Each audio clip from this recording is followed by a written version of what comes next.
जनपद सिद्धार्थनगर के 38वें स्थापना दिवस दुनिया को शांति का संदेश देने वाले भगवान गौतम बुद्ध के बचपन के नाम सिद्धार्थ के नाम से सूजित जनपद सिद्धार्थनगर 37 साल का सफर पूरा कर 38वें साल में प्रवेश कर चुका है, जिसके उपलक्ष्य में आज जनपद का स्थापना दिवस मनाया जा रहा है। पूर्व वर्षों के भांति इस बार भी सिद्धार्थनगर में स्थापित बुद्ध प्रतिमा पर मालार्पण के साथ कपिलवस्तु में स्थित बुद्ध स्तूप का पूजन किया गया। इसके बाद आयोजित कार्यक्रम में मौजूद भिक्षुओं को और जनपद वासियों को जनपद स्थापना की बधाई दी गई।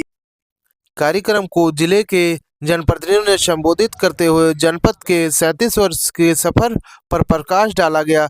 सांसद जगदम्बिका पाल ने जनपद सृजन से लेकर अब तक के विकास की योजनाओं को जिनको धरातल पर उतारकर जिले को विकास की पटरी पर लाने का प्रयास किया गया। यशोधरा माँ के साथ उन्होंने अपना बाल्यकालीन जीवन यही व्यतीत किया।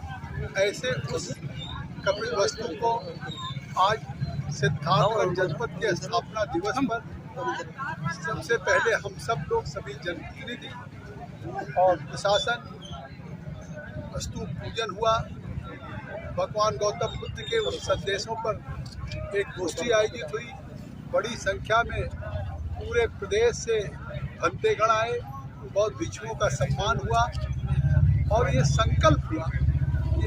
ये समारोह नहीं है, बल्कि भगवान गौतम बुद्ध जो इस धरा से इस धरती से पैदा हो करके और पूरे विश्व को उन्होंने बौद्ध धर्म दिया, जिससे करुणा, ममता, शांति, अहिंसा का संदेश पूरे विश्व में है कि विश्व में किसी भी समस्या का समाधान युद्ध से नहीं है, बल्कि गौतम बुद्ध से।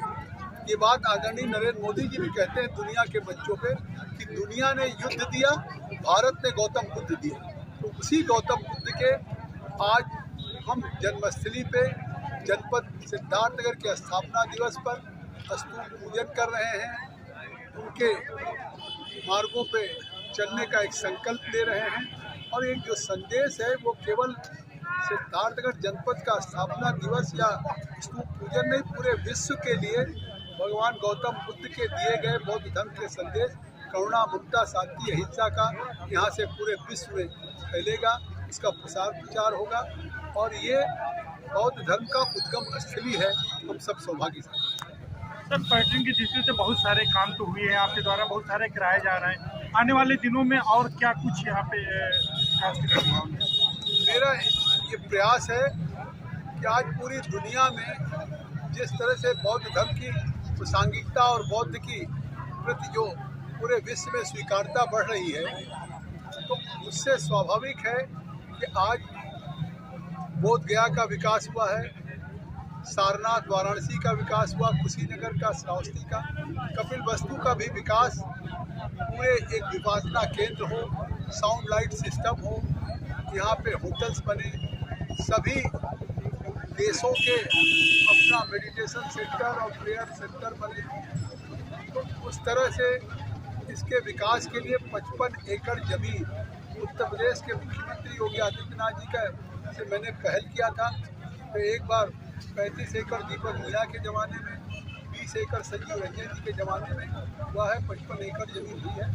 और इस 55 एकड़ ज़मीन पे पूरा एक बुद्धिस्ट सर्किट का विकास हो, उसके लिए 250 करोड़ का प्रोजेक्ट उत्तर प्रदेश सरकार ने बनाया है। एक किसी कंसल्टेंसी को उसका प्रेजेंटेशन भी हम लोग दे चुके हैं। जयवीर सिंह जी मंत्री जी, मुख्यमंत्री ने भी लिखा है कि अब उस 250 करोड़ के प्रोजेक्ट भारत सरकार ने किया, उसकी स्वीकृति करा रहा हूँ। उससे भी खास बात है कि जो अस्थि कलश रखा हुआ उसको यहाँ लाया जाए। और जनरल पेपे ने जब उस समय खुदाई किया, बहुत सी चीज़ें उस खुदाई में निकली हुई चीज़ें वो ले गए। उनके उत्तराधिकारियों ने अभी हांगकांग में ऑक्शन किया छोटी कंपनी से। लेकिन मैं धन्यवाद दूंगा प्रधानमंत्री मोदी जी को कि उन्होंने पहल करके और वो पूरे गौतम बुद्ध के इसी धरती के अवशेष को लेकर के आए हैं।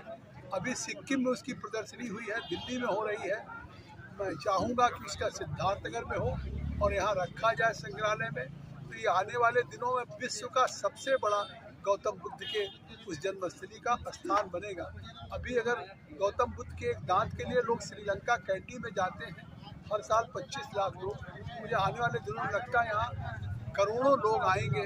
इस सिद्धार्थनगर की पहचान पूरी दुनिया में गौतम बुद्ध के नाते और उनके जन्मस्थान के नाते, उनके बाल्यकाल सिद्धार्थ के रूप में होगा।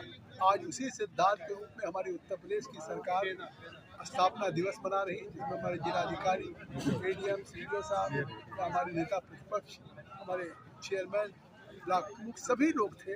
और पूरे एक जिस तरह से ये जनपद का पर्व था, वो पर्व के साथ साथ हमको अपने जनपद के सृजन पे जो गौरव और जो एक आनंद की अनुभूति हो रही थी, वो भविष्य के विकास के लिए एक संकल्प। धन्यवाद।